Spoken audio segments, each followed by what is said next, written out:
Fala rapaziada, bom dia. Então, essa daqui é a Ford Transit, né? Esse carro aqui faz hemodiálise e tem essa cadeira aqui de acessibilidade.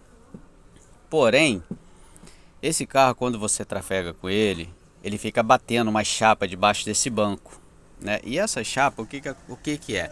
Essa corrente aí batendo nessa chapa inox. O certo de fábrica era para poder vir com a proteção em borracha. Mas para poder amenizar o problema, eu estou improvisando aqui botando um papelão.